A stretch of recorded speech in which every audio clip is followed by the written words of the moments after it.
Seattle Science Foundation facilities, and we have a really cool talk today about neuromodulation and our STED talk components. STED stands for Spine Technology Education, and I never get tired to say it. D stands for discovery, which is certainly the case in today's topic, but also debate, discussions, and discourse. So the D is multifactorial, and learning about neuromodulation is a really big deal. Just in our last clinic, we saw a patient who had an interesting wire contraption with stimulator in his retropharynx, and that was done for sleep apnea. The patient was not sure that it worked, but his wife felt it did help, but it did influence our plans of how to approach his neck substantially. So this is an emerging field with almost daily calls from our ERs around the region here for what to do with a patient who has some battery pack and cables in their body somewhere. It's a big and a fascinating thing, and we should really know about it and understand its capabilities, but also its impact on clinical care. So we have Dr. Chi Lim, and he's in Greenville, South Carolina, and Dr. Stephen Falowski, who's a functional neurosurgeon in Lancaster, and they're very knowledgeable and very well-regarded and high-ranking in a variety of committees. So this will be really cool. Do we have a live feed from Drs. Lim and Falowski? Not yet, they'll be on at 7. Great. Okay, so we have a couple of cases, and I want to thank Dr. Cliff Pierre for organizing them. And some of them will be a surprise to me. He told me I'll be surprised with them, but the first one won't be a surprise. And that is a courtesy of Dr. Neil Patel, because we just saw a patient not too long ago in clinic, and Neil has his memory stick here. Come on in, Neil, and he will present a patient with something that's not neurostimulation based, but has a different pain management modality, which 25 years ago, I, as a young clinician, was told is the answer for the pain crisis. It's going to be an IT pump, an intrathecal pump. Neil Patel. Awesome, thanks, sir. All right, so my patient's a 72-year-old male. He's a cattle farm owner. He presented with some low back pain, difficulty standing upright, and increasing inability to perform activities of daily living, especially on the farm. He had a history of L4 to S1 fusion and multiple revisions that were complicated by infections about 20 years ago. He had an intrathecal pump for the last 15 years, and this pump delivered 2.1 milligrams of dilaudid, 2.1 milligrams of bupivacaine, and 65 mics of baclofen. And on exam, he had some weakness in his knee extensors, ankle dorsiflexors, ankle plantar flexors, and EHL, as listed there. Nothing else significant pertinent. You could see his imaging there with AP and lateral of L4 to S1 fusion. He had an anterior interbody cages with multiple shower of staples in the anterior retroperitoneal space with the pump in place as well. So in terms of his intrathecal pump use, 2.1 milligrams of dilaudid and 2.1 milligrams of bupivacaine. When you look at oral to intrathecal conversion for morphine, but similarly for all the other opioids, it's about 100 to 1. So these are significant doses. And there's another article that I found with kind of maximal dosing of intrathecal drugs, and you have hydromorphone up there. You could go all the way up to 10 milligrams a day on dilaudid, and bupivacaine, you can go all the way up to 10 as well. So you have that as well. Let me just ask you a question here, Neil. So thanks. This is an amazing table, and thanks for going through that effort. This is a really big deal because, again, I'm an older guy, but I remember, I think mid-90s something, we had the first IT pumps arrive with a major splash. And the premise was with intrathecal pumps, we can solve the opiate crisis because of the higher sensitivity of applying opiates directly into the pathways, the nociceptive pathways of the spinal cord. So we were promised this is the solution. We basically give way higher concentrations, relatively speaking, directly to where the transmission takes place. That never really worked. I mean, the body, the minds, the patients didn't seem to want to have lower doses. In fact, they usually, if they stayed in a stable dose, that was a success. They never got off the stuff. So as a young neurosurgeon, was this a success now from your younger perception? Is this something that has a legitimate application, let's say at Penn State, where you have a very noteworthy major program in our country? Is that a legitimate ongoing premise to get people off opiates or do a stable pain management? Yes, yeah, we definitely have a program to kind of reduce opioid consumption, opioid prescriptions. And these pumps, we almost never put pain pumps in, occasionally baclofen for spasticity in kids, but nothing with this caliber of meds in. And now we know, after after years of putting these in, that if you give doses, significantly concentrated doses, then they form a granuloma. And that could compress the cord wherever that is. So the way you can treat it is dilute it out again. But so there's complications with these. These pumps get infected. You could get meningitis with it. And then baclofen, baclofen can cause, especially if the pump malfunctions or if there's any kind of infection, you can have withdrawal. And this patient, when he was getting off of his baclofen, he had to go to, he was admitted for 7 days because of significant withdrawal symptoms. And they had planned it out and they were reducing 30% a week or so, but that still caused significant issues for the patient. So we worry about this, and I don't know if this is going to be part of my practice for sure. So I agree with you that there's the whole bypassing the oral route to intrathecal hasn't panned out the way it was initially conceived or argued for. All right, so let's see what else you have now. So how did this continue? So this is a great graph. Can you send that out to our team, by the way? This is a really cool thing, and thanks for that reference also.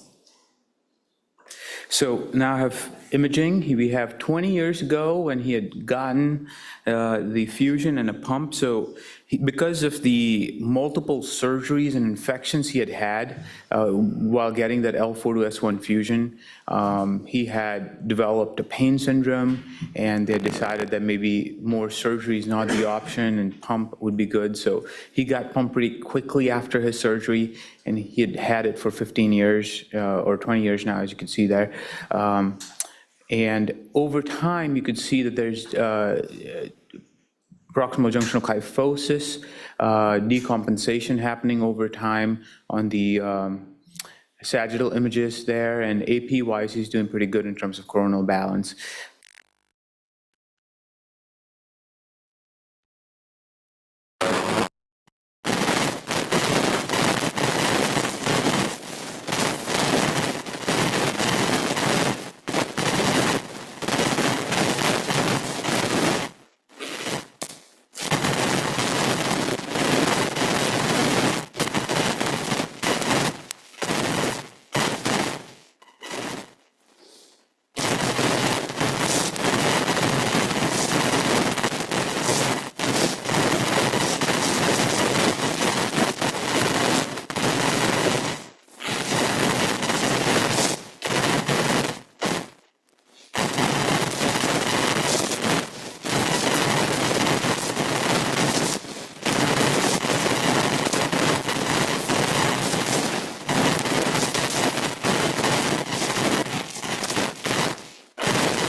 All right. Okay, apologies, applause to Ben. We had some systems crash. Thank you, Ben. So don't know what that was. Apologies to the audience. So we had this gentleman who over a 20-year period had a substantial forward collapse. He had an intrathecal pump.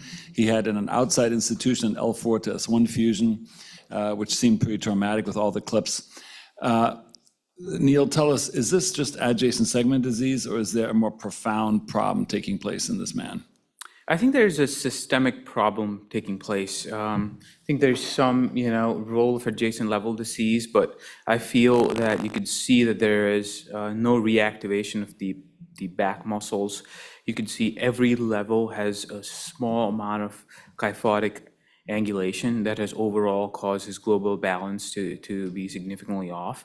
But it isn't truly just single level or two levels above. It's kind of transgressing those boundaries and affecting him in a global level. And I don't know if this is, and again, this is where, we don't know if it's coming from or what the implications are of these intrathecal pumps, therapy, stimulation, et cetera. And we haven't kind of looked into that or worked that out. So yeah, there's some global imbalance happening, and he's not reactivating his back muscles. Yeah, so that's probably the main thing. So let's move forward because we have a couple more cases. What do we do? All right, so this is his MRI.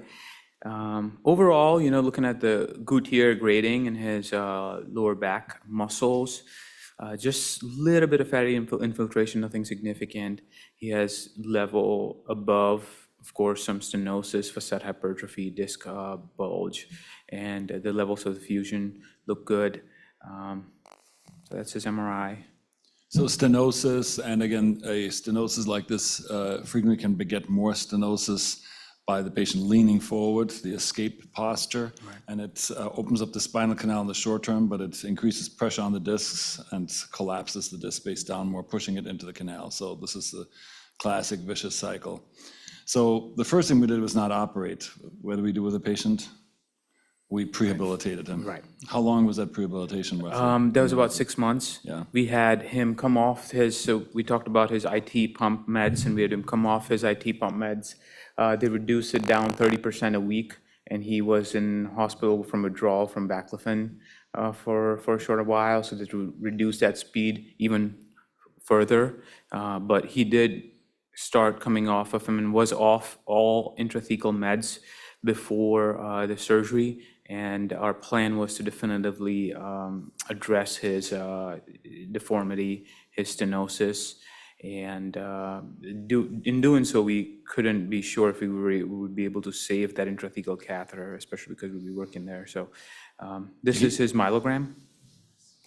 And again, pretty significant stenosis. And again, it looks like adjacent segment disease, but when you have the upright x-rays, you see how he's just collapsed forwards, and he has some dish in his thoracic spine. Okay, and so what do we do? So yeah, we did long segment fusion. Here we go. I'm gonna play here in a second. We did IDOs at 2 levels above, corrected his lumbar lordosis. And IDO stands for? Intradiscal osteotomy with dual Rice cages, with working rods and spanning rods, and hooks at the top as well. So this is his outcome. Oh, sorry, not that, this. So he went from short segment to long segment fusion, but you could see significant correction of his lumbar lordosis, significant reduction in his sagittal imbalance. He's still kind of leaning his head forward just a little bit, but overall he feels much better. He has returned to his farming, cattle, etc., and he's able to do all his activities of daily living. His intrathecal pump use is now 0 because we took out the intrathecal catheter, and he only takes morphine and baclofen at night for relief. He's 3 months out, and he's really doing really well, because if you really extrapolate from his IT opioid use, that was 2,100 milligrams oral equivalent. bupivacaine and Dilaudid. So this is way lower, way lower than that. And so very, And next very good steps are, outcome. we're going to take the pump out, or a colleague will take them out. And again, after seeing his neck hang forwards, this is again the problem of fusions versus reactivation. My main criticism about this case was the use of an IT pump without adjuvant active rehab measures. And now I need to fulfill the same criteria by basically insisting that this patient reactivates his neck and shoulder muscles and assumes a straighter posture. Otherwise, we'll just eat our way up higher in the spine. And so this was a long talk, but he's supposed to get off his morphine now, and he's on a last dose patch, more or less, of baclofen.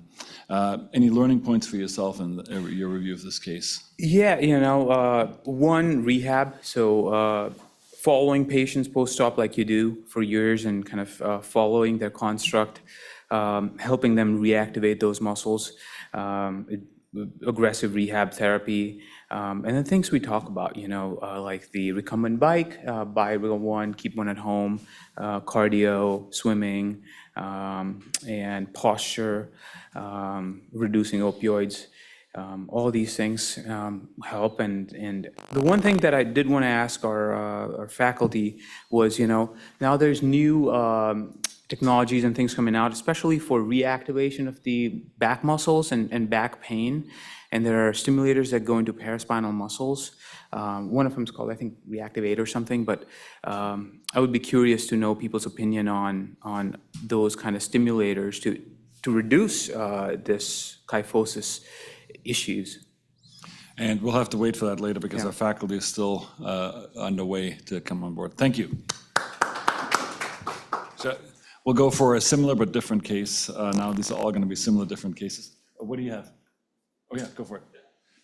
Dr. Brian Anderson, thank you, Neil. That was an instructive case. And again, Cliff Pierre was so kind to put all the cases together. You saw anterior column reconstruction here done from posterior, and I want to again advertise our lateral course coming coming Saturday. We have world-class faculty with Juan Laribe, Luis Pimenta, and many others, Bill Taylor, too many to enumerate. And it's going to be a very cool faculty, April 6th. Either come here live or join us. And it's the latest and greatest update on what is available with lateral surgery. And we appreciate our corporate support in doing this. As you know, I'm more of a posterior guy. I like to restore the anterior column height from posterior, but I recognize that there are other techniques out there. Dr. Davis has been a great fellow. He's from Georgia originally, and he has a different case to present. All right. Ben, is that formatting okay for you? Yes. You made it work. Is this a COVID virus still? No, this is I've got the he always has to fix my formatting on the fly. So. Okay. He's always a good sport. Appreciate that. All right, so this patient showed up to Swedish with as a 60-year-old female who has a history of multiple lumbar surgeries that began over 20 years ago. There was an unknown time. Specifically, she had this segmental fusion, posterolateral fusions that you can see. And then approximately 5 years prior to presentation, she had laminectomies and decompressions for epidural hematomas at multiple points in the thoracic spine, and then also at lumbar 2-3, just proximal to the proximal most fusion segment here. Following the resolution of her infection, she had a spinal cord stimulator placed. This was a St. Jude device a St. Jude device that had been placed 3 years prior. And then now she presents with mostly back and leg pain, as well as tipping forward with poor sagittal balance. Again, on her physical exam, she was neurologically intact. She had a slight weakness in dorsiflexion, and then at various presentations would have diffuse global weakness related to pain. On our CT scan here, you can appreciate that there is a decent posterolateral fusion for the prior fused segments with a possible non-union in between, as well as a non-union and degeneration above at the sites of the prior epidural hematoma, or I'm sorry, yeah, epidural hematoma decompressions. And you can appreciate her sagittal balance being poor and loss of lordosis. So at this point, would you like to discuss anything? Let's proceed.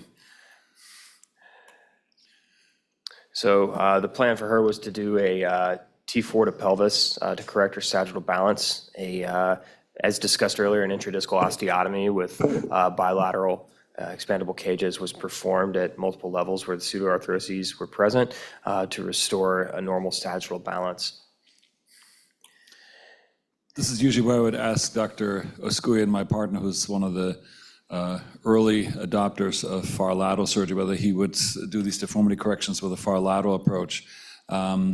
Again, the same theme applies as in the previous patient. The patient was basically in a kyphotic position. You can see the wedging if you go back to that midline sagittal cut of 2 vertebrae above, so she's kind of collapsed. Did we check the DEXA scan beforehand? What was her bone We did density check a like? DEXA scan. She was osteopenic. And she also is on immunologic therapy for rheumatoid.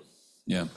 So this is, again, one of the classic phenomena that we see, this forward pitching of patients. And again, whether we do fusions or not, the general inclination of patients is to fall forwards. And we very much try to actively engage in rehab measures surrounding any possible surgery. I don't want to proclaim that these major surgeries are just a cure-all. They have to be really accompanied by a very aggressive mindset change on the part of patients also.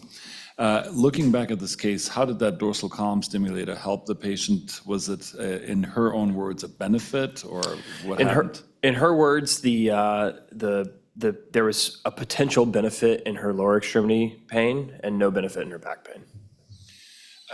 From what you've been taught in Georgia, is this use of non-contiguous fusion constructs, hardware constructs in the low back, something that's advisable? If you were to collect your cases for the boards, would that be something that you'd be happy and confident to take into your examiner's room? No, I probably would have not elected to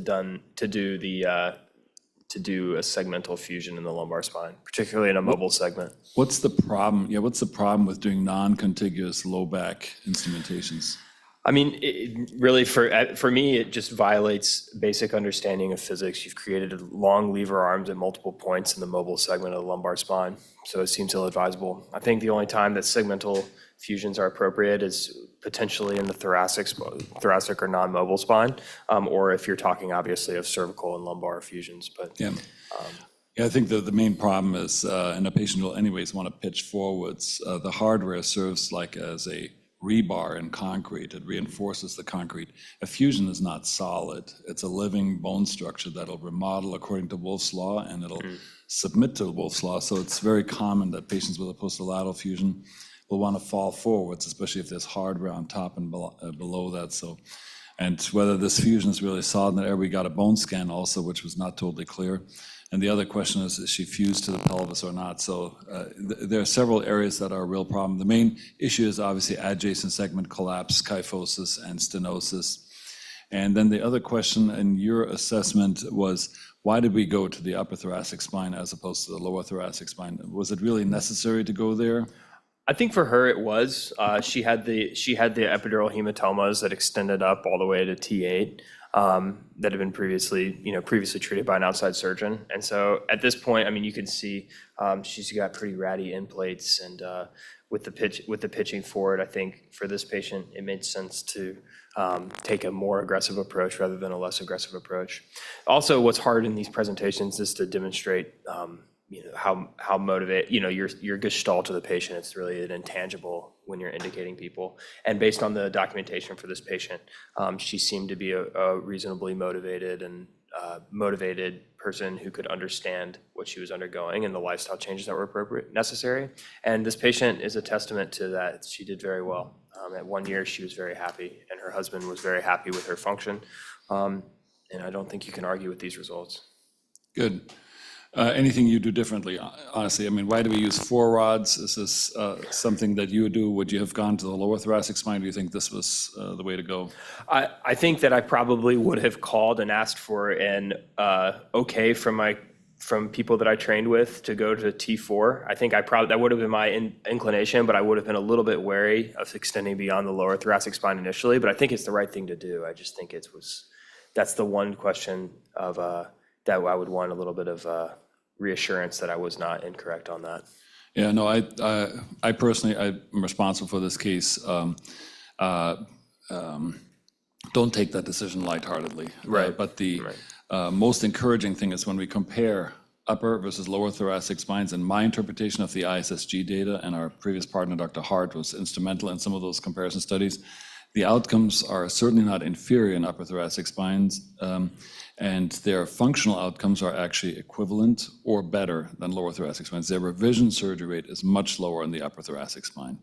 So I thought that was always interesting, and again, Dr. Hart wrote several papers on this, so I don't take it lightheartedly, as I said, and there can be failures in upper thoracic spine fixation also, but in the big picture, it's actually a lower complication rate. No, it makes a lot of sense, and you can't argue with it, so that's glad to see she did so well. Good, thank you. So we have Dr. Anderson, who came to the podium before and then receded rapidly. Back.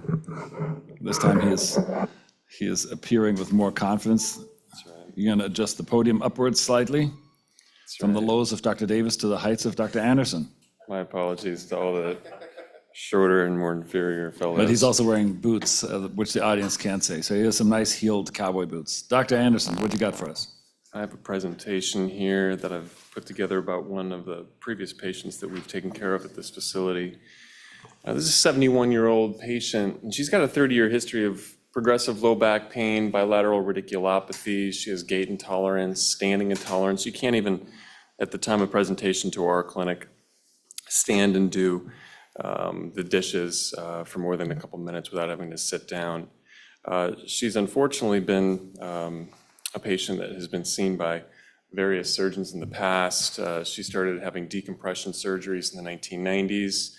She had a spinal cord stimulator placed in 2010. Then she underwent a fusion at 3 to 4, and then she had another fusion a couple years later. She had fusion revision, another spinal cord stimulator, and then a subsequent revision in 2020. Unfortunately, she didn't get much relief with any of the modalities that she had during this period of time, maybe a year or two at best. She doesn't have any symptoms of cauda equina. She has a little bit of weakness in her left EHL. Her BMI is significant. It's at 49, so she has morbid obesity. Her medical history is significant for hypothyroidism, sleep apnea. She's osteoarthritis. She's had bilateral total hips, total shoulders done in the past.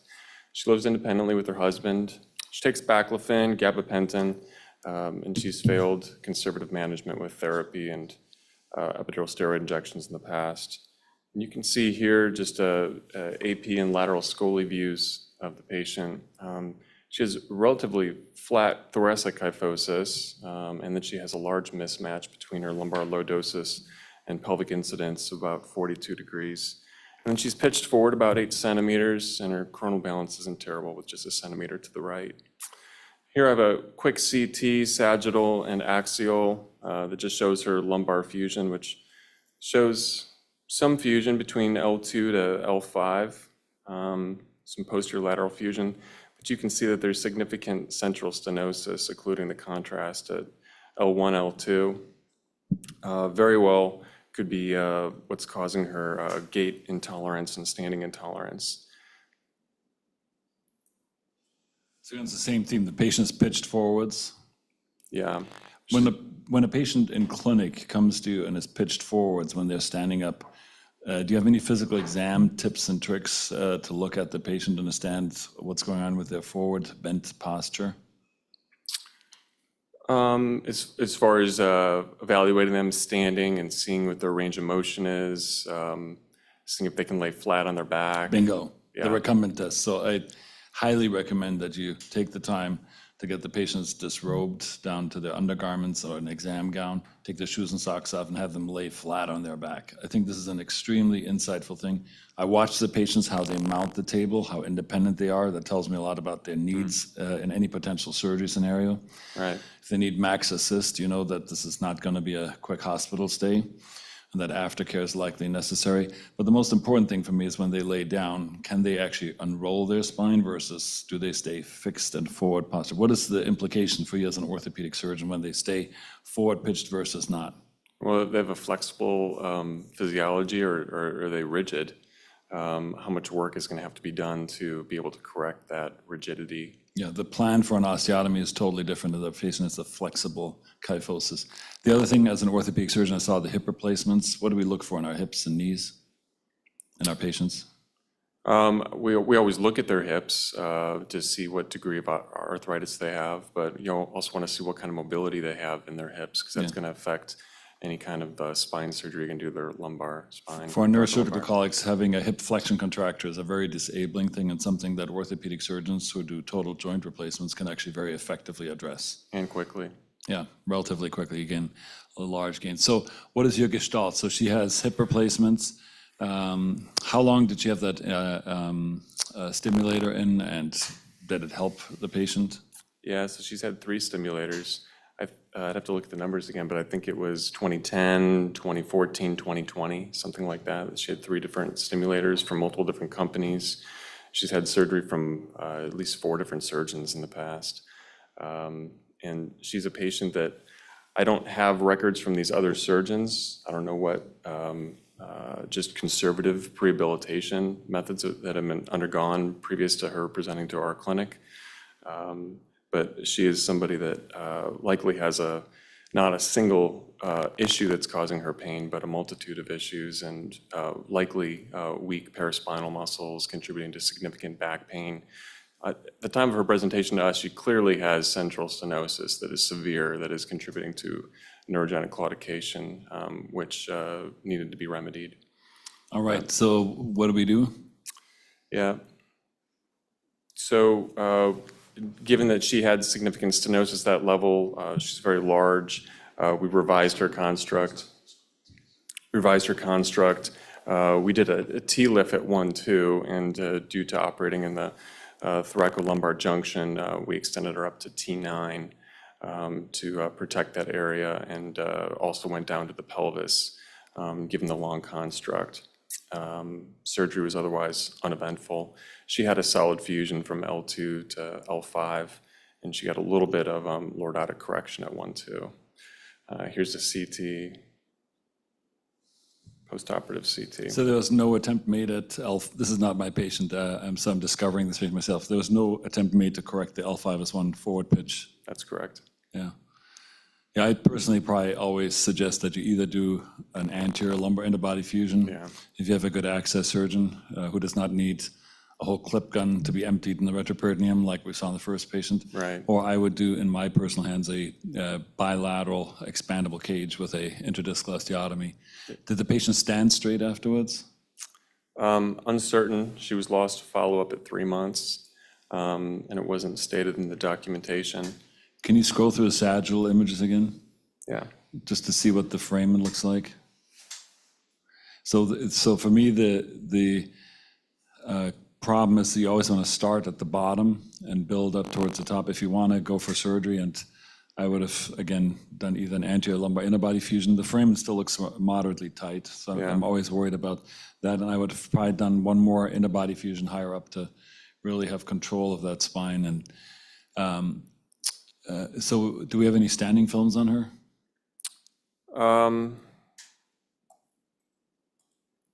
This is what we have. So we don't have full standing films. These are, it's limited. So I'd probably personally say this is, again, a important step to decompress the spine and to fuse across that thoracolumbar junction. Personally, I would have wished for probably a better sagittal reconstruction there. Yeah, she's still pitched forward a little bit, and now she's fixed in this deformity. She's quite large, very close to 300 pounds, short stature.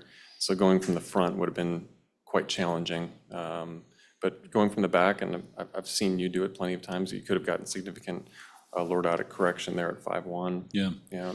And I think a lot of us in the deformity world now prefer doing 4-rod constructs just to augment any fusion because it's so unforgiving, especially in biomechanically impaired patients who want to fall forwards, to have kind of 2 different rod systems that are mated, and one rod system is a working rod, the other one is a spanning rod. They should somehow be connected to one another to offload one another. Right. In Southern Illinois, this summer, you're going to start practice. What are some of the things in a nutshell that you're going to do when you see a patient who comes in after multiple spine surgeries, has some spot weld fusions, has a neuromodulator device on board? What's your gestalt? How are you going to take it on? Use the gestalt word. So I'm going to put the G word on you. So I really think that there has to be a significant amount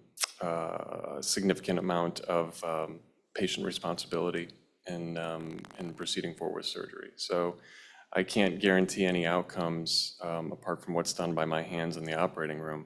But I always tell patients that 50% of the work is done in the operating room. The other 50% is done prior to surgery and after surgery, and that's in their prehab and their recovery. So I don't think that you can get a great outcome. I don't think 50% is a great outcome. I don't think you can get a great outcome with just doing surgery alone. You have to have the right patient selection, and that means they have to be committed to doing what's needed to do to recover and to get better in the first place. And in this patient, she obviously had something that was preventing her from being able to stand or walk to any degree. So she needed to have something done, likely. But this was a difficult case to deal with, just from that standpoint. In terms of, you're going to work in Southern Illinois at a major center that you're helping also shape. Do you have any neuromodulation experts in your practice or in the close proximity? There is a pain specialist that's in our group that does neuromodulation, and then I think there's a couple other in the local area. Yeah. Great. All right. Thank you. Thanks, Doc. Dr. Cliff Pierre is our wonderful research fellow, and he has done a great job with a young people in medicine introduction session last Friday. I want to thank him and our many collaborators at SSF and lecturers from around Seattle, from UW, from Seattle University. Cliff put this together, and he had high school students from the inner city area in Seattle come together. He had almost 50 students here for a day, and he introduced them into healthcare. So Cliff, congratulations. Thank you. Really well done. Thank you, Dr. Chapman. Just pulling this up. I made some changes. So he's made some changes to his talk. So, yep. I'm ready. I wanted to include what you had just discussed regarding the prior case with Dr. David related to complications related to neuromodulation and adult spinal deformity. Again, something pertinent to this talk. So, all right. So good morning, Drs. Lim and Dr. Falowski. Thanks for joining us this morning. I'll introduce you in greater detail later. If you can hear us, we'd love to hear your thoughts about these cases, if that's okay. But Cliff, go for it. So we have a 73-year-old gentleman presenting to us from outside hospital after having a fall. Developed new bilateral arm weakness and sensory changes, described having difficulty using his hands, had significant pain. His right arm was worse than his left. He also had noted some increased urinary urgency over the past few weeks prior to the fall. He's wheelchair bound at baseline, had a prior stroke, a cerebellar stroke in 2018. He is on dual antiplatelet therapy for that. Also had a prior lumbar laminectomy at L4-5. Here we see his motor exam as an ASIA C with a C5 at C5 level and a motor score of 64. This is his sensory changes, again, significantly decreased bilateral upper extremities.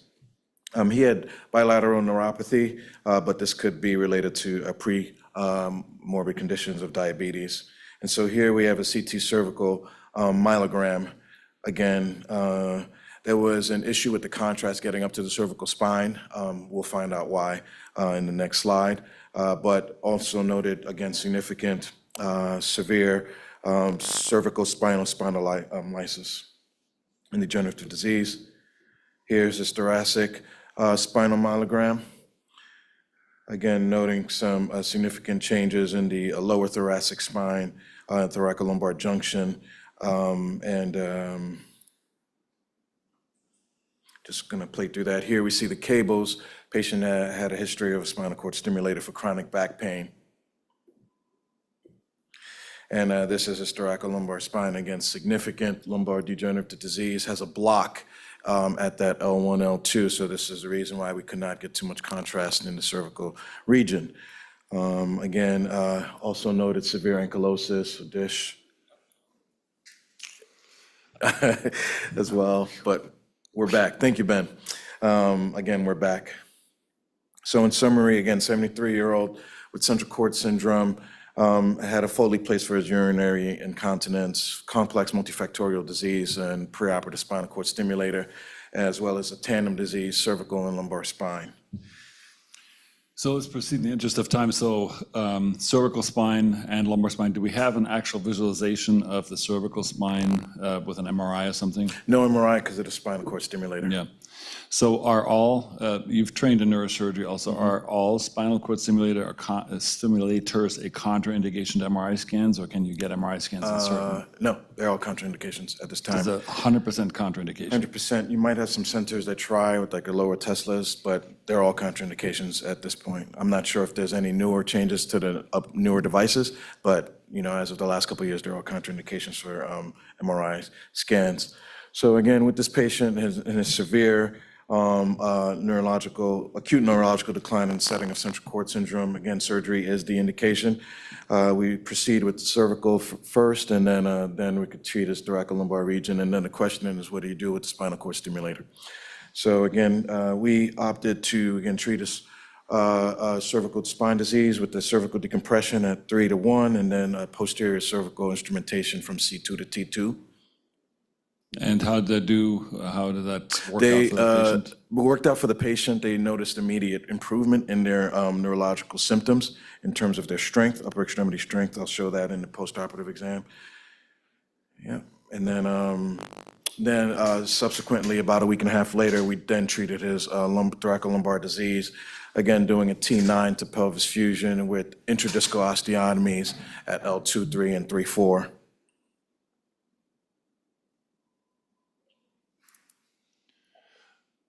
So tandem disease is a real thing. In your literature review, how often is tandem disease a factor? I don't know, actually. I don't know the percentages. I don't know if any of their fellows can quote Lifeline. But again, patient noticed significant improvement in the motor exam. Postoperatively, due to his history of prior strokes, and he also had noted to have an acute PE during his hospitalization with incidental findings, he had to be placed on his anticoagulants immediately. We had to return to the OR twice for recurrent hematomas. Cultures were sent and all were no growth to date at the time, but again, this was due to significant anticoagulation use.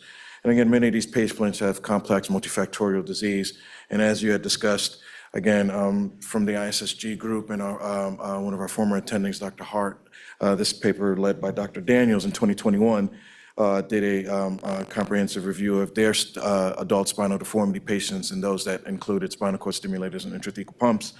And so the key points, again, their objective was just to assess the outcomes and complications in these adult spinal deformity patients. And while they noted those that underwent surgery exhibited worse preoperative and postoperative ODIs and their scores in pain, there was no significant difference in the complications observed between the matched cohort group. They had 30 patients that had these stimulators or neuromodulations, and then 30 control patients. So this is representative images in their study. Again, this was the descriptive analysis of the 60 patients that they had for their matched cohort. And again, no significant difference related to complications and ODI scores. So this is an important paper. So we see a lot more patients in our clinics, and there's a lot of lack of knowledge, certainly, and speaking as an orthopedic spine surgeon in our world as to what's out there right now. Yeah. So in principle, we should apply the same thoughts that we do for any patient. We should look at active range of motion. We should do a neuro exam. And in terms of possible surgical treatment, this is one of those big question marks.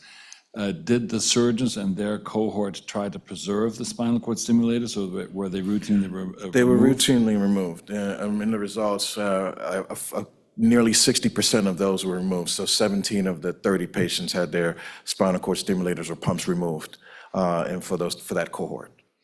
Okay, so that's an important point. So they usually were felt to be not functional. Did you, in that case, if you can go back to that case that you showed, that cervical thoracic, a tandem disease patient, so this is obviously a very severe problem, and roughly in your knowledge, how many patients have tandem disease, meaning cervical and thoracolumbar disease? How often is that a case when you have advanced spondylosis? Advanced spondylosis, 2%? I think it's actually 20 to 30%. So between 1 in 5 and 1 in 3 patients have clinically relevant tandem disease. Gotcha. That's not a trivial occurrence. So doing a comprehensive exam of upper and lower extremities, Yeah. personally looking at the posture is a big deal. And these are obviously very big surgeries, and where to apply what problem approach first, cervical versus thoracolumbar spine is a big deal. Yes. Okay, we have one more. One more Dr. presentation. Gerstmeyer. As we're switching, we have Dr. Julius Gerstmeyer. He's a research fellow also from Germany. His wife has just come back from Germany, so we're glad to have him here, and I'm glad to, thank you, Cliff. Well, thanks for the warm introduction. Good morning, everybody. I'd like to present a 68-year-old female who came to our clinic with recurrent and worsening back pain, and also pain in the lower extremities and paresthesias. The pain is worsened with a prolonged walking. She also feels unsteady on her feet, and a more forward stop posture relieves some pain. So she has a multiple history of spine surgeries I will go into in a minute, but also some noteworthy medical diagnoses such as depression, fatty liver disease, major obesity with a BMI of 43, and also a cardiovascular disease with already a stenting in place. Her motor exam doesn't look too bad. She has some weakness for the hip flexor, but other than that, she has diffuse dermatomal sensory deficits, but no major motor deficits. As I said, the past surgical history in her is also extensive. She had underwent a cervical fusion surgery in the early 1990s, and then a lumbar fusion L4-5 in 2013, and a revision for that in 2017 with an A-lift and an extension of the fusion and a T-lift. This doesn't give her pain relief for long, so in 2020 a cord stimulator was implanted that gave her some relief, but pain has worsened since, and she came to our clinic for that. Those were the images obtained on presentation. So we see that there is a non-union between L5 and MS1, and also adjacent segment disease, L2-3 with spondylocytis and a stenosis. You can barely, just on top of the image, see there's also a degenerative scoliosis in the thoracolumbar junction. Examining the CT scan now, which more or less just confirms what we saw in the native diagnostics. So we have the non-union and the adjacent segment disease.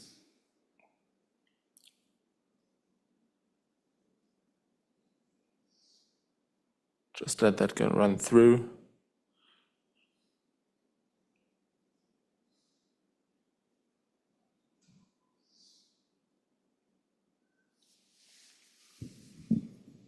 So what do we see as you run through the slides? What can you editorialize? What do you notice?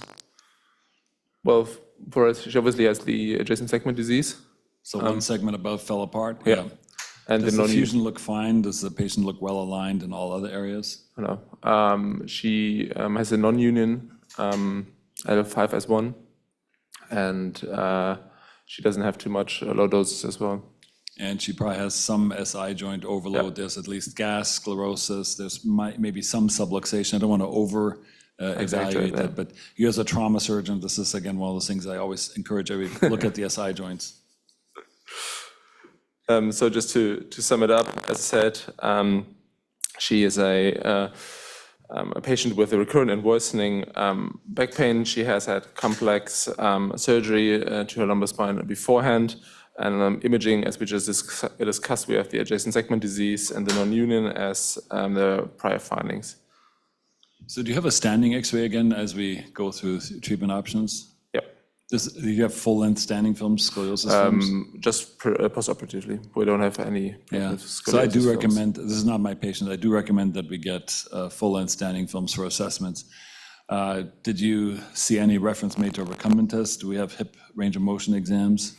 It was reduced, but I can't remember the actual values for that. And how long was, so I definitely always get a full-length standing film, and I would, in neuroimaging, get a CT myelogram, usually, as we've heard from Cliff. In our world, at least, we don't know of any stimulators that are MRI compatible. So I'd get a CT myelogram with the thoracic and lumbar spine. Have a low threshold towards the cervical spine also, as we saw in that tandem disease patient that Dr. PR presented. There's a distinct chance that they also have a cervical disease process, at least wherever you want to put your risk threshold, somewhere between 1 and 4, 1 and 5 patients to 1 and 3 patients have tandem disease. So this, and you want to examine the hips to make sure that they're fine. They look clinically fine here, but I'd always get a standing X-ray, and yes, the numbers of alignment, we don't want to overemphasize, but we don't want to ignore them either. Yep. Were the numbers recorded, the alignment numbers? Do we have Not to my knowledge. so yeah, so that's something we do want to do. So let's move ahead. What was done? We have about 6 minutes time. So we went to the OR and did a T10 pelvis fusion with the TLIF L2-3 and L5S1, and also removed the cord stimulator. So the stimulator was removed, but the battery pack was left in place, the control unit? Oh, sorry, no, it made a mistake here. I'm sorry. So the leads were removed, right? Yeah, the leads were removed, but the Can you tell us about the selection of the upper levels? So this still looks very spondylotic up there. Was there any effort made to kind of band, meaning put strands above the upper level, or? it was not recorded or not documented in So the. be very careful. I mean, this looks very nicely aligned. How were the anti-antibody fusion devices placed? Were they all put in from posterior? Was this done for through a far lateral approach? It was all done from posterior. All from posterior. Yeah, so that, especially that L1-2 cage looks very amazingly placed. That's high precision work. Was this all done through interdiscal osteotomies? Yes. Okay. How'd the patient do? Well, she did very well. Her pain level improved significantly postoperatively, and now at a significant follow-up, her pain level improved dramatically, and she has returned to work and or voluntary work, and has also managed to do some exercise. Is there any plan to remove the control unit? Leave So it as. it doesn't bother her? No. Okay. Yeah, so this is a nice alignment goal. Again, I never want to over-operate on patients. Looking back at the patient from a big perspective, how did the spinal cord stimulator affect her? Did it help her? Well, it helped her initially, but then very soon after, I think it was a couple of months after implantation, pain just got back and worsened over time. As you look at this patient from your big picture retrospective, what was the problem of her pain? Was it a more neurologic pain? Was it a structural or rehabilitation pain? I think going back would have been more a structural problem. So with her initial x-rays, maybe the revision surgery performed in 2017, if there was more emphasis on alignment, it might have impacted the ongoing history with her. Did she have a CT myelogram before, and did it encompass the cervical spine? And note again, the statistic that we talked about earlier with Cliff's case, look at the cervical plate. It was mentioned in the records, but it wasn't in our system. Okay. Yeah, I would definitely work these patients up if I'm thinking about surgery with a full-length standing film before, and I would get a CT myelogram, cervical, thoracic, and lumbar spine. I would carefully assess these patients for an arthropathy pattern dish, for instance, is very common. And any inflammatory arthropathies, psoriatic or rheumatoid arthritis, any of these arthropathies, picking up is important because it does influence what we do. And the level determination of the upper level is heavily influenced by that. But the patient, how far out is the patient now from her surgery? 2 years. And did she have any problems with surgery? No additional surgeries were performed on her. So the stat that Cliff showed, that there's not a significant increase of complications in DCS patients. She didn't have any infections, no hematomas, or no loosening of the hardware. Great. Well, thank you.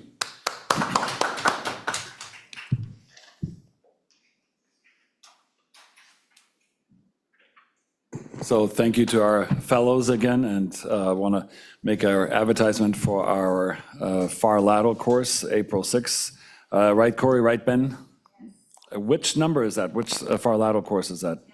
It's our 10th far lateral course. So we're very proud to have Juan Uribe, Luis Pimenta, Bill Taylor, many other great faculty here alive, and I hope you can join us at least virtually to see what the great minds have to say and do about far lateral surgery. See a little advertisement slide, hopefully. This is an important talk today, and as you saw in these preceding cases, I want to again thank Cliff and our fellows for putting these interesting cases together. A couple of major thoughts up here, and that is, how does neuromodulation help patients? How long does it help? Do the current provocative tests that we have really provide a good outlook on how patients will do? How does this impact general patient care and not being able to do MRI scans, or can we do them under certain circumstances? And maybe most importantly, is it good to do neuromodulation without adjuvant rehab? There was a recurrent theme in all of the surgical cases, and I don't want to say surgery is without its own complications, but none of those patients that we saw here in these 5 preceding cases had an active rehab program to kind of reprogram patients' minds, not just their spinal cord. We have 2 great speakers, Dr. Chi Lim. He's an orthopedic spine surgeon practicing in Greenville, South Carolina. He trained in Wisconsin under Tom Zdeblik, one of the premier orthopedic and spine programs in the country. And Dr. Stephen Falowski, a functional neurosurgeon from Lancaster, Pennsylvania. He's the president of the AANS and CNS Executive Pain Committee, vice president of the American Society of Pain and Neuroscience, and president-elect of the Pennsylvania Pain Society. And he sits also on the board of directors of the International Neuromodulation Society.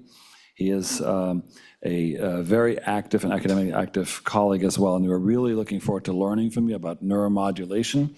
And I don't know how you'll proceed with this combined talk or one after the other, but good morning, Dr. Falowski and Dr. Lim. Good morning. Good morning. Thank you for the introduction, and thank you for giving us the opportunity to talk today. Just a quick little background on myself. I'm going to give the first set of slides, and then Dr. Lim will go after me. Quick background on myself is I'm a dual trained neurosurgeon. So I did a fellowship in complex spine as well as a fellowship in functional neurosurgery. So I have a very interesting perspective on how I view a lot of the spine patients and how I implemented neuromodulation into my practice. And I'm really looking forward to kind of taking you through the new technology and where we are with spinal cord stimulators, which is, it's amazing the things that have actually changed even in just the last 5 to 10 years. We can go on to the next slide. Okay, the next slide. So just a really quick first 2 minutes, I'm going to give you a little background on neuromodulation and how it came to be. Basically, neuromodulation was first founded in the 1960s by doing epidural stimulation, and it was thought to work by what we call the gate control theory of pain, which was you activate these sensory fibers, which activate the inhibitory interneurons on the spinal cord, which is how we thought it always worked. We went with that theory for many years. It was FDA approved in the 1980s. But then the truth of the matter is, and it's funny when I look back to my training, and I was in residency during the time of these papers that came out and got neuromodulation really more established. But when I look back at these papers and compare it to the current literature we have today, it's almost crazy to think that we didn't realize the potential we had with spinal cord stimulators. But essentially, I'm going to go through these early publications, the North publication, which is looking at reoperation versus spinal cord stimulation, and then the Kumar publication, which also talks about neuropathic pain. But these truly established a great FDA approval for post-laminectomy syndrome and for things like CRPS, for spinal cord stim. But then I'm going to take you to present day, which is, you see the studies there in 2017 and now beyond that, which is level 1 evidence, where we've now actually changed the paradigm of how we use neuromodulation. With neuromodulation, we no longer generate tingling sensations where the patient's pain is. In fact, actually with spinal cord stimulation, the patients actually don't feel the stimulation anymore. We actually dived really deep into the science and figured out how the mechanism of action of a lot of these, and we use what's called waveforms now, or different ways to stimulate the spinal cord subthreshold. And it turns out that by doing this, and we actually now showed with multiple papers and research, which I'm going to show you, that the results are far better. And when I say far better, we used to talk about the 50-50 club, which was 50% of people got 50% pain relief. Now we're looking at 80-90% of people get greater than 50% pain relief, and we're actually looking at 70-80% of the people are essentially almost cured of their pain, or essentially greater than 80% pain relief. So next slide, please. So this is just looking back at that paper with the gate control theory of pain. And unfortunately, after all these years, and even me as being a believer in this, we now realize that this is no longer probably the case for the mechanism of action for spinal cord stim. But next slide. Now, this paper I think is actually really important. This was done by Dr. North, and it was a randomized control trial, basically directly comparing spinal cord stim versus any reason for reoperation on the spine. Now, keep in mind, these patients who had reoperation, it could be a second operation, a third operation, and so on. But it looked at anybody who had prior spine surgery. And it was also done as a crossover study. And basically what it showed is the spinal cord stimulation arm did extremely well. The majority of the patients got greater than 50% pain relief. They did better than the reoperation arm. And then essentially what ended up happening is during the crossover period, almost every single patient who went on for reoperation crossed over to get a spinal cord stimulator, as opposed to on the spinal cord stim arm, only 2 patients crossed over for repeat reoperation. Now, keep in mind, this is one of the earliest papers. This was on traditional tonic stimulation, which we, for the most part, do not use much anymore. That's where we generate those tingling sensations. So this is actually even on what we would consider older therapy, but we relied heavily a lot on this paper to take care of these patients. And this is what really excelled spinal cord stim forward. So next slide. Okay, the next slide. So now I want to take you actually to where we are in present day, which is very different than even these first few papers that I talked about. We really started looking at the waveform and how we actually stimulate the spinal cord. Patients no longer feel these paresthesias. And in fact, actually the Abbott waveform, which we're going to get into, it's what's called the burst DR waveform. And the reason they call it DR was founded by Dr. DeRitter, a neurosurgeon. It's actually a physiological waveform. It's the way that your brain and your spinal cord already fires. One of the things I want to jump on, because I heard several times about MRI, with the Abbott spinal cord stimulators, they are full body MRI conditional under normal operating mode. So there is no reason why with the present day stimulators that you are not able to get MRIs anymore. MRI has advanced steadily over the last basically 5 to 10 years, but especially over the last 5 years. So that all the implanted Abbott systems are full body MRI conditional. Then you can see there, they also offer the portfolio of rechargeable and non-rechargeable batteries that last up to 10 years.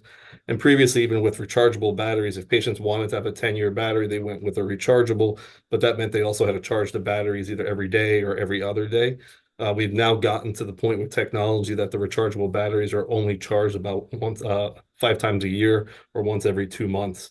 Or we even have non-rechargeable batteries that can last anywhere from 7 to 10 years. Next slide.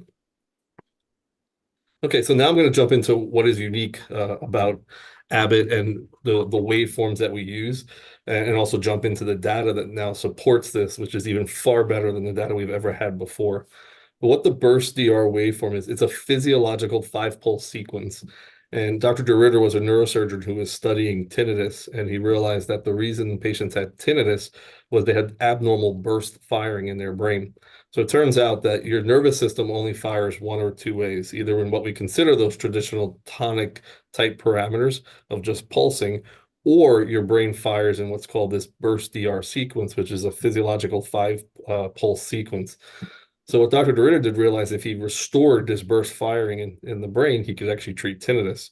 So then he started using it to other applications, and he used it actually on his for spinal cord stim patients, and realized that these patients could do really well. It works by a completely different mechanism. It's not your normal sodium and potassium depolarization and hyperpolarization. It actually works off a calcium plateau, which is very much different. In fact, actually, I'm going to show you some slides that the way that the 5-pulse sequence is interpreted from the brain and the spinal cord is as one big super signal and not actually as a 5-pulse sequence. What's interesting is that the little quick story with Dr. DeRitter is what he did was he had 100 of his own patients with spinal cord stimulators. He brought them back, he explanted their battery, he rigged the battery in his own lab to run this specific burst sequence, and then basically follow the patients. And what he actually showed was there was about 30% of his patients who were not doing well with the stimulator because of traditional tonic parameters, and he actually salvaged them and got them to do well. The 70% who were doing well in his practice with stimulators, he actually got them to do even better. So that was his initial study to try to introduce it to companies in the US and introduce it to our space. One of the other things that was also very interesting, though, is he realized that this physiological sequence, I mean, he basically patented the way your brain is already firing. And one of the things that he realized is it actually works by a completely different mechanism of action.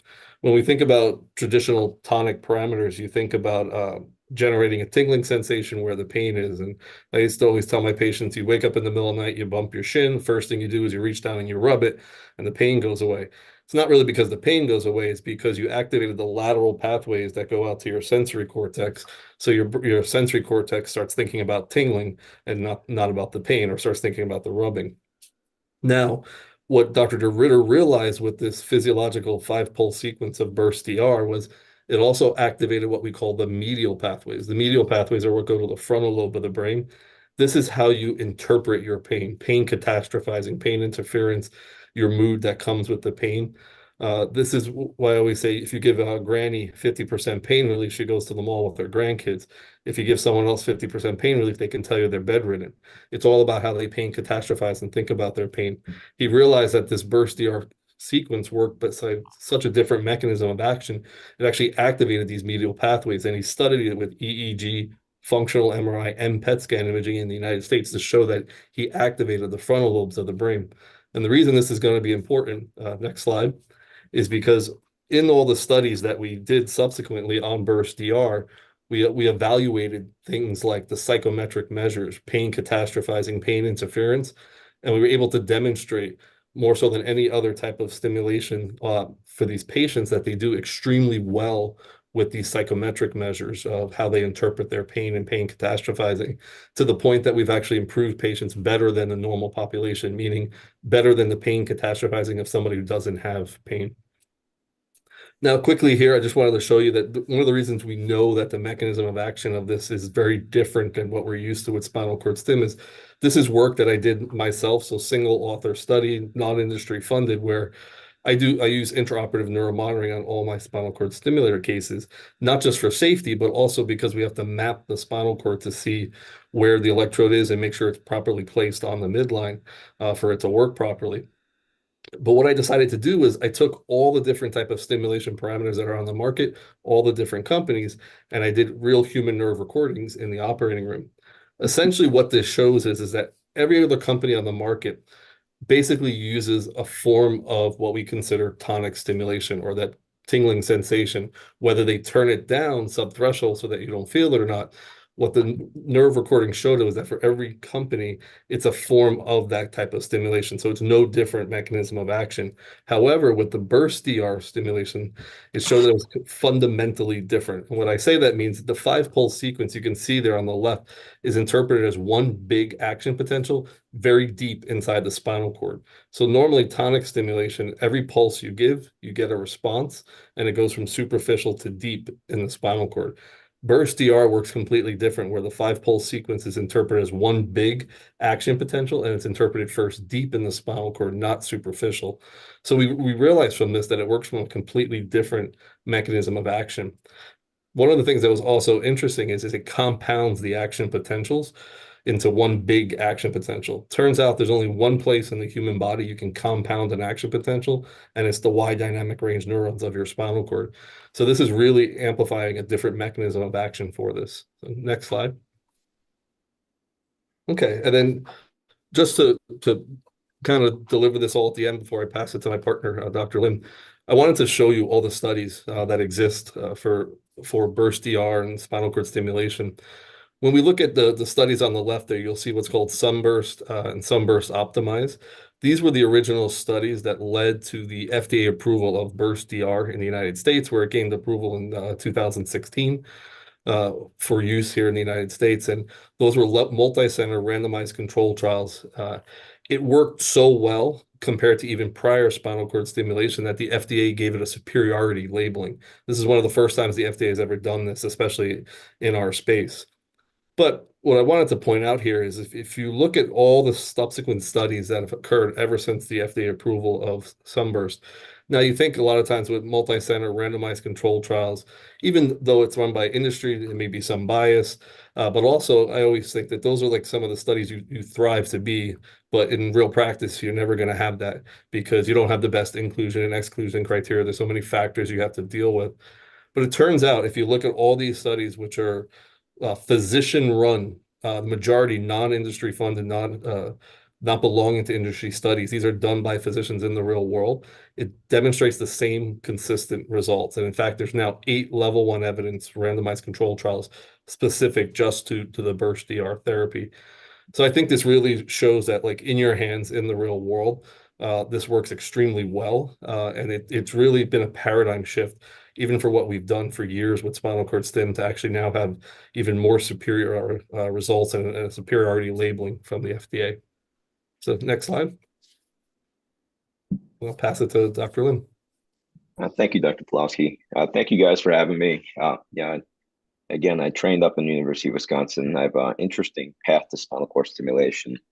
We did not train on any of the stimulations or neuromodulations in fellowship. And then I came to practice, and I didn't like turning patients away, saying I can't help you anymore. And then the more I learned about stimulation, I found out there's potentially another avenue, even for patients who are potentially not surgical candidates.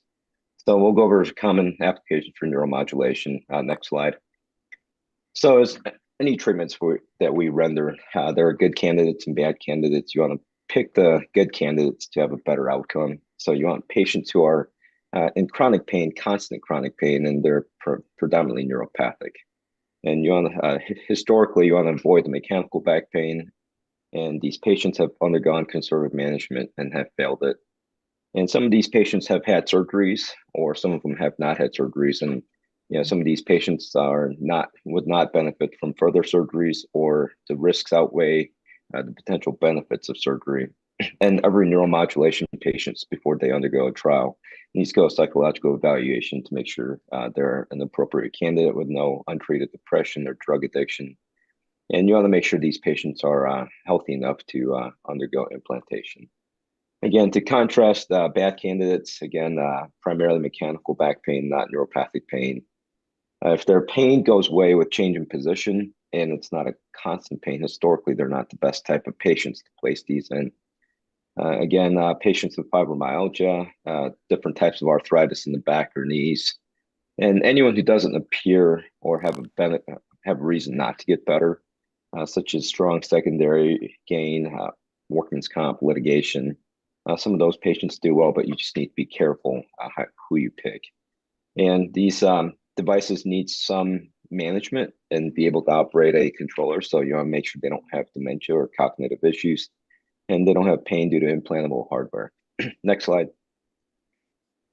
Once you find the right patient, you got to have the right indication. Most commonly, post-laminectomy syndrome and failback syndrome. We use those interchangeably. It's an umbrella for multiple different diagnoses or reasons why surgery doesn't work, and we'll go over that on the next slide. Also, patients with non-surgical back pain and CRPS1 and CRPS2 who've had chronic post-surgical pain. And also recently, one of our newer indication is diabetic peripheral neuropathy.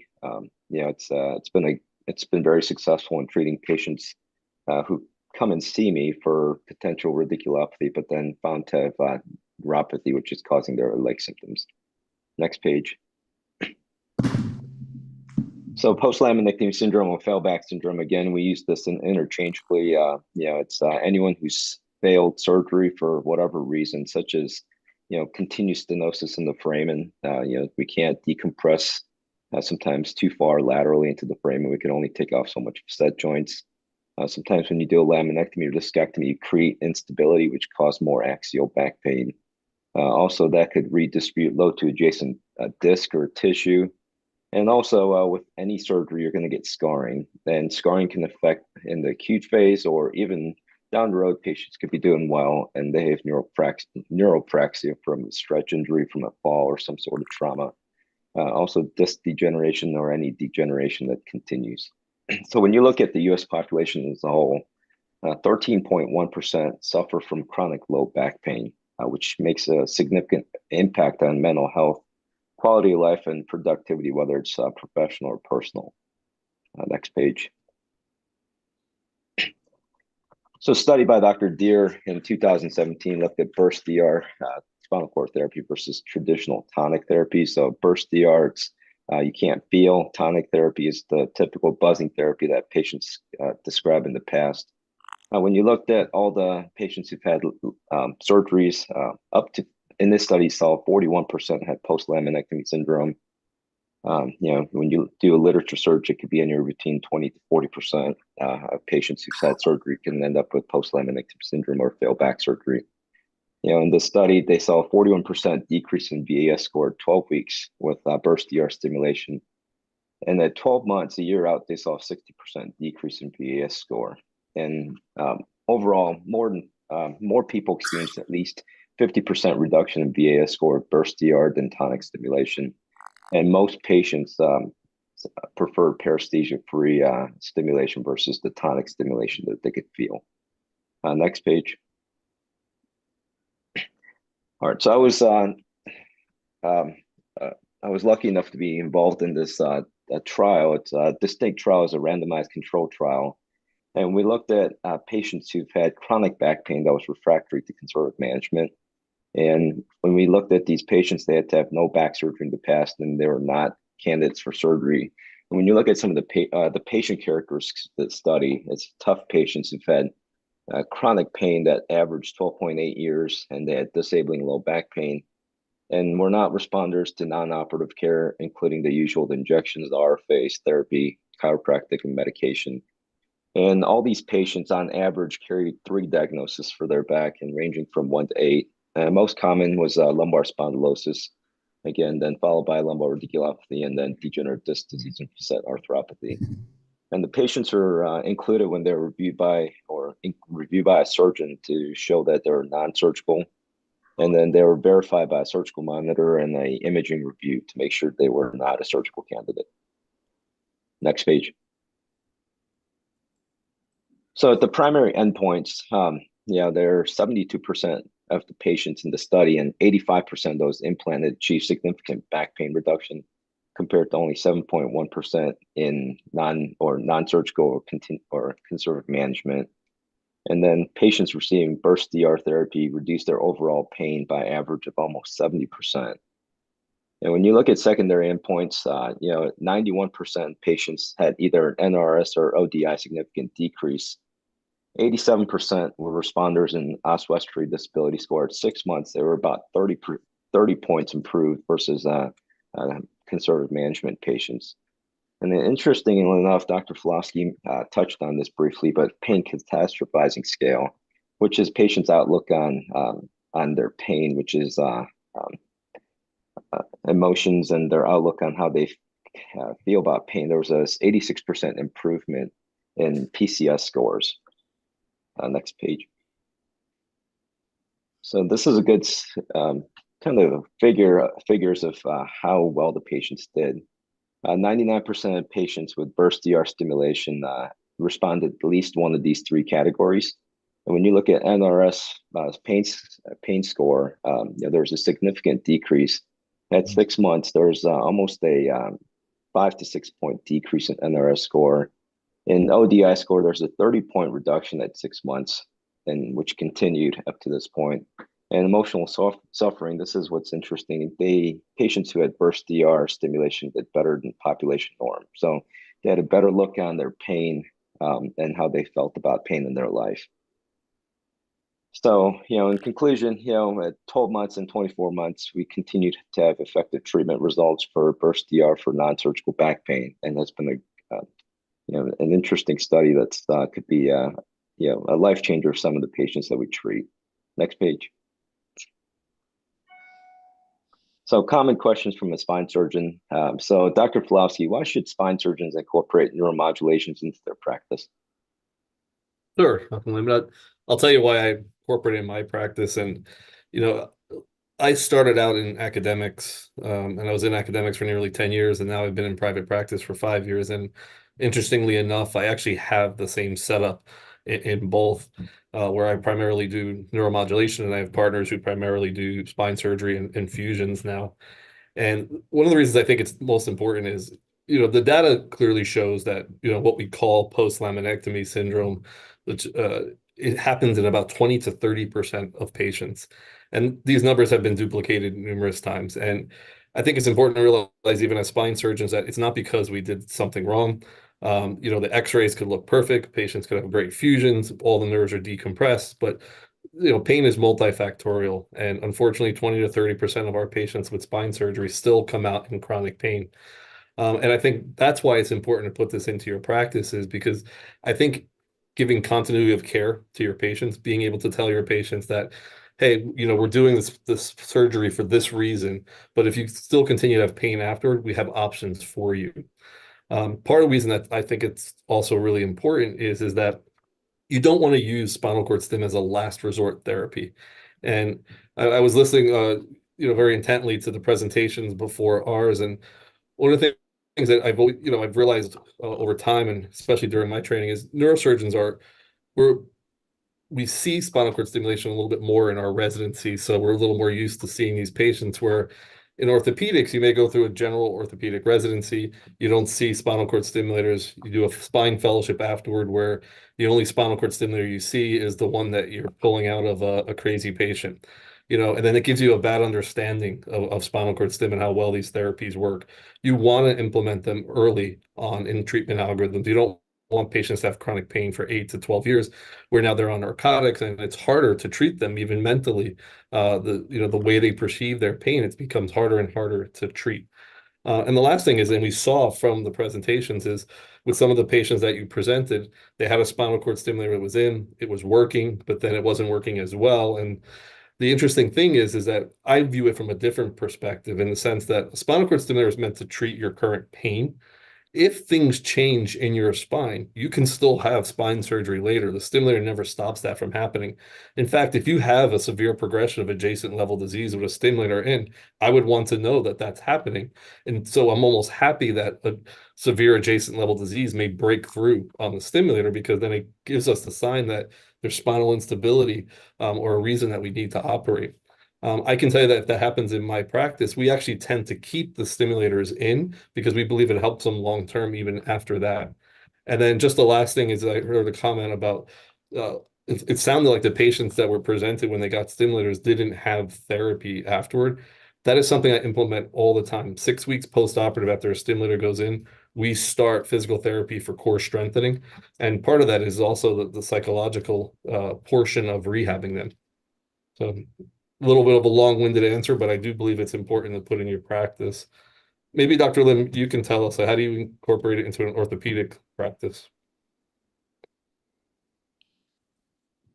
So again, to kind of echo Dr. Falowski's comments, we all like to believe that all our surgical patients do well, but there's either patients, we all want to help patients, and there's patients that come into our clinic that we can't help with surgery. And they do have either shows up with chronic radiculopathy, or prior surgery that has not gone well. And sometimes more surgery is not the answer. And instead of saying I can't help you, go live your life as best you can. Patients are more thankful and appreciative when you take that next step and say, well, there's a possible option that we could send you to our pain doctor to get a trial. And some of those patients do well, and once they get implanted, some of them do spectacular.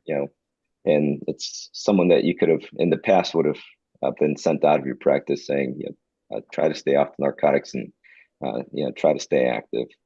Also, with my patients, we fix the deformities, the instabilities, and afterwards, if most patients are happy and they're like, well, my pain's good enough that I can live with this. If they have some patients still want some more pain relief, they want to get really active, and then their next question is there anything else we could do? Well, at this point, the patient's spine's stable and their deformity is corrected, but they continue to have neuropathic pain that's disrupting their lives. So, that's an option at that point to try a stimulator. So, and all in all, in the last 10 years, my practice has evolved quite a bit. And, I feel like I'm able to help more patients by incorporating spinal cord stimulator into my practice.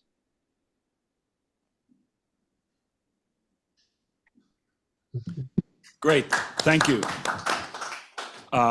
I don't know, we didn't want to, or we didn't have time for questions, but I just wanted to thank you for this very helpful and thoughtful assessment. And again, I want to applaud you for emphasizing the need for ongoing rehabilitation. I want to correct one thing. So we said earlier that these stimulators are not MRI compatible in general. Most manufacturers make MRI compatible stimulators, and we've had a chat going on that identifies how to resolve this. And again, company reps usually are very helpful. Cliff put a nice kind of a quotation into the PubMed realm, into the chat room, so please look at that. The main issue is that I wish patients would be more knowledgeable about what they have and carry an implant card with them or something.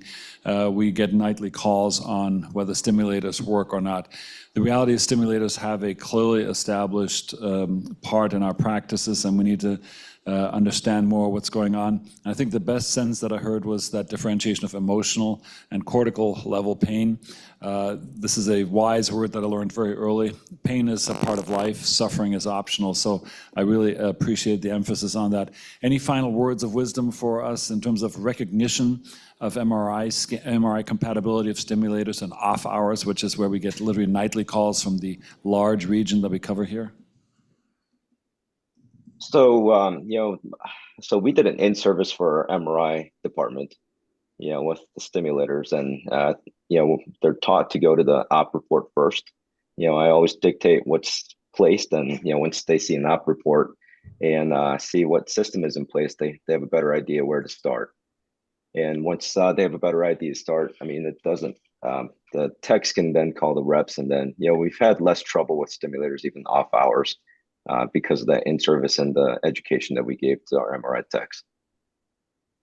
Yeah, I would pretty much echo that same thing. And, the MRI technicians, they're used to dealing with pacemakers and trying to determine if a pacemaker is MRI compatible, especially in the middle of the night. I think it's a matter of in-service and also just having them be aware that there's a lot more of the spinal cord stimulators now are MRI compatible. So it's a matter of just calling the rep. Hopefully the patient has an implant card with them, and they're aware of it. So. That was a really helpful lecture, and I thank you both for taking the time and providing us such a quality level of information, evidence, and practical applications also. We're at the full hour, so thank you for your participation. Thank you for our audience from across the world for participating. And again, Saturday we have our far lateral course. Thank you. Thank you.